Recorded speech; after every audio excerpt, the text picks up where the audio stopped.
Ada sebuah kisah tentang seorang CEO muda yang cukup sukses membangun perusahaan milik keluarganya sendiri. Namun, saat berada di puncak karirnya, suatu badai masalah menimpa kehidupannya hingga membuat pria itu mengalami stres serta kecemasan yang berlebihan. Lalu ketika stresnya berubah menjadi gangguan mental, pria itu dengan tega mengeksekusi istrinya yang sedang hamil dengan sangat mengenaskan. Bagaimana cerita selengkapnya dan apa masalah yang dialami pria itu sampai menjadikan istrinya sebagai objek kesadisannya? Jadi, beginilah kisah di baliknya. Kehidupan David Brian Chow dan Isabel Elizabeth Francis sebagai suami istri tampaknya telah memiliki segalanya. Pasangan harmonis itu telah berada di puncak kesuksesan yang merupakan hasil kerja keras dan ambisi mereka. Di usia 33 tahun, David telah mendapatkan jabatan tinggi untuk menjadi CEO di sebuah perusahaan yang bernama Knowledge Tree Training Center yang terletak di Singapura. Kegiatan sehari-hari David diisi dengan pertemuan dengan klien untuk membuat keputusan strategis agar dapat memperluas jangkauan perusahaan. Sementara itu, Isabel yang berusia 30 tahun dan sedang hamil selama 15 minggu juga memiliki banyak prestasi. Wanita itu memegang posisi yang menjanjikan di sebuah perusahaan yang bernama Deliveroo dan ia bekerja sambil berkuliah paruh waktu. Teman-temannya sangat mengagumi tekad Isabel. Mereka sering bertanya-tanya bagaimana ia bisa berhasil mengatur waktu untuk pekerjaan, pendidikan, dan sebagai ibu rumah tangga. Kehidupan rumah tangga David dan Isabel diselimuti kebahagiaan saat mereka bersiap untuk menyambut kelahiran anak pertamanya yang diperkirakan adalah seorang perempuan. Mereka berharap anaknya dapat menjadi keberkahan dan bisa melengkapi keluarganya agar menjadi sempurna. Mari kita bahas latar belakang dari kedua pasangan tersebut lebih dalam. Isabel Elizabeth Francis lahir pada tanggal 4 September 1991 dalam keluarga berketurunan Eropa Asia yang lama tinggal di Singapura. Isabel merupakan anak tengah yang memiliki kedekatan dengan kakak perempuan dan juga adik laki-lakinya. Ia dikenal sebagai wanita yang ramah dan memiliki iman Katolik yang kuat, di mana Isabel selalu beribadah secara teratur di gereja Christ the King yang terletak di Amon Kio, Singapura. Bahkan terkadang Isabel menyempatkan diri untuk menjadi guru katekismus, yaitu pendidik yang mengajar kebenaran iman kepada anak-anak. Setelah mendapatkan gelar diploma pada jurusan komunikasi massa, Isabel melanjutkan studinya di Royal Melbourne Institute of Technology Singapura untuk meningkatkan kemampuannya dalam bidang komunikasi massa.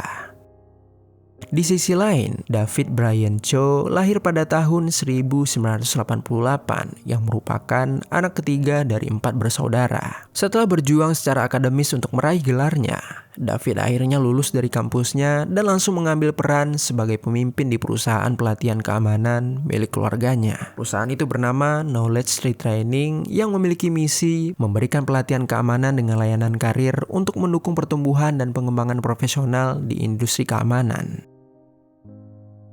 Sebagai direktur dan CEO, karir David berkembang pesat dengan mendapatkan rasa hormat atas etos kerja dan integritasnya. Isabel dan David bertemu pada tahun 2014 ketika Isabel sedang magang di perusahaan milik keluarga David. Hubungan mereka tumbuh dan bahkan setelah Isabel menyelesaikan magangnya di perusahaan itu, hubungan mereka menjadi semakin intens.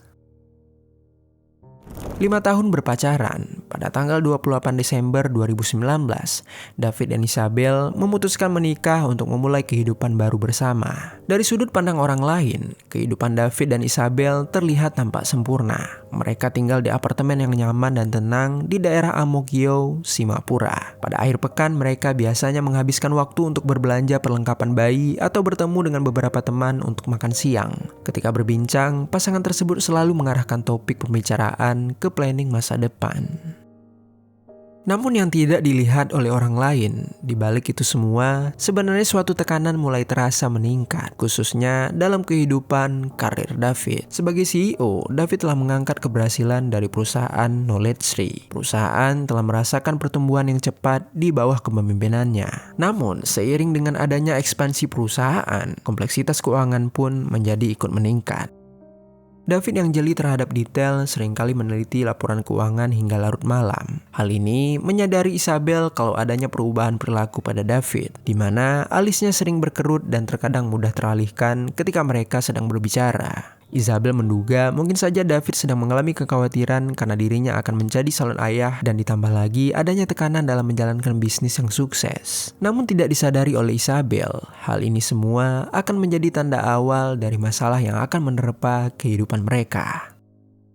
Permasalahan mulai datang saat laporan keuangan perusahaan menjadi mengkhawatirkan. Akuntan perusahaan David dengan ragu-ragu menyajikan serangkaian angka yang terlihat seperti sebuah bencana. Laporan keuangan di hadapan David itu memberikan gambaran suram tentang kesehatan keuangan perusahaan yang menunjukkan kerugian dan utang yang meningkat signifikan. David mencoba untuk memahami mengapa hal ini bisa terjadi dan apa dampaknya untuk perusahaan ke depannya. David merasa kalau dirinya sudah berhati-hati dan teliti dalam manajemennya. Namun, kesalahan fatal dalam perhitungan akuntansi membuat semuanya menjadi sangat buruk.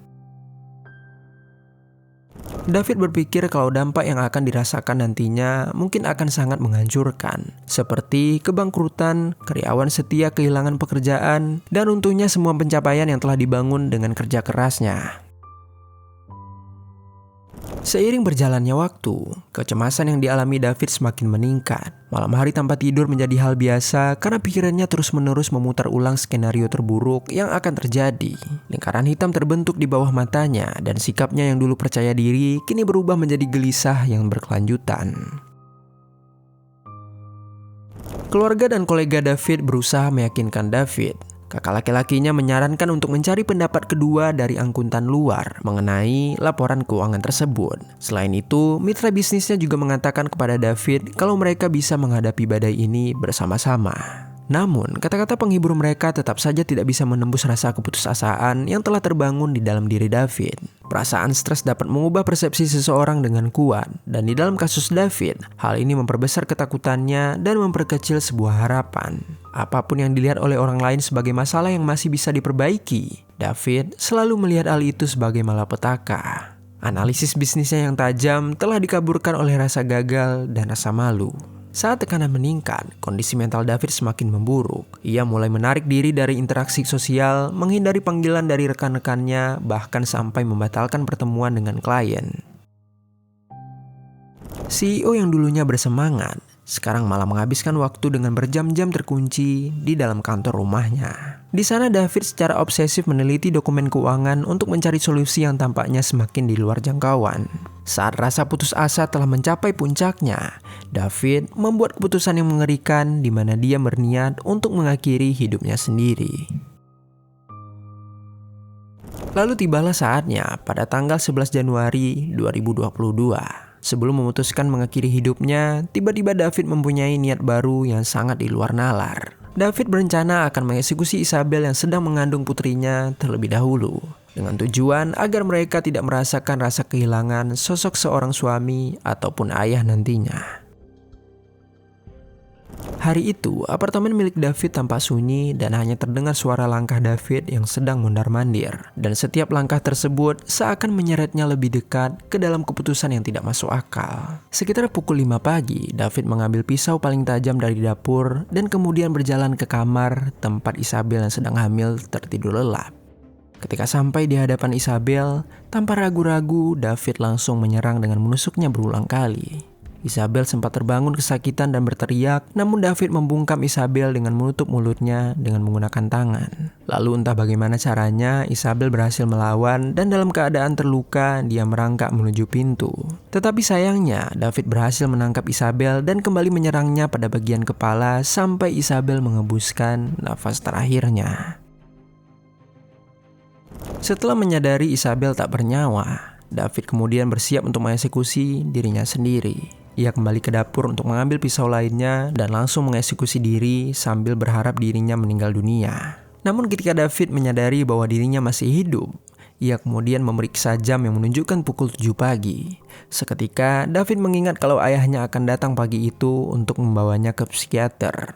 Karena kesal dirinya tak kunjung meninggal dengan cepat, David kemudian mencoba meminum obat apapun secara berlebihan.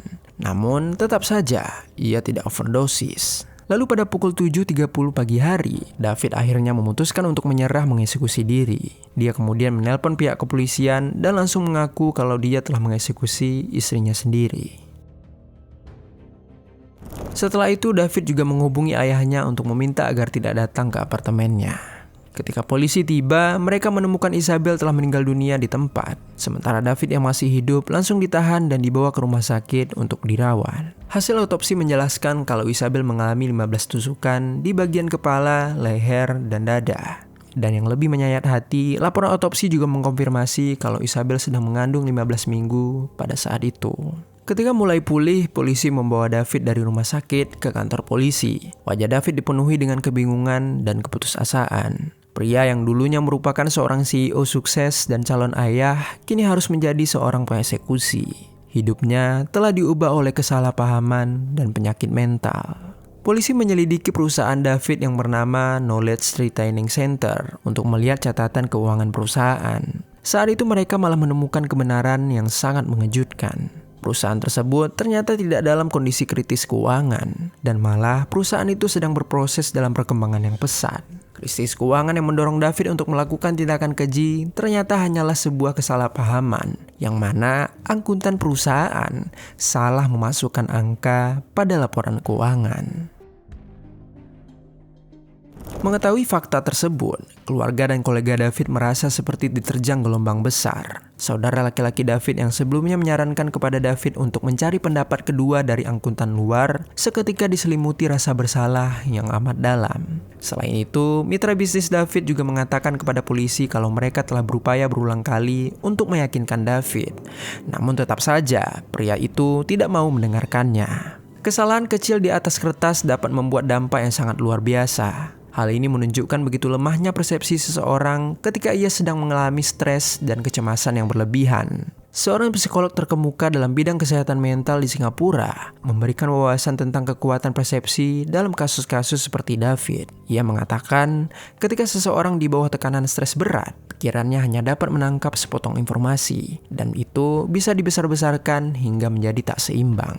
Dan dalam kasus David ini, ketakutannya akan kegagalan dan tanggung jawabnya yang dirasakan terhadap karyawan serta keluarga menciptakan badai kecemasan yang mengalihkan pandangannya tentang kenyataan sebenarnya.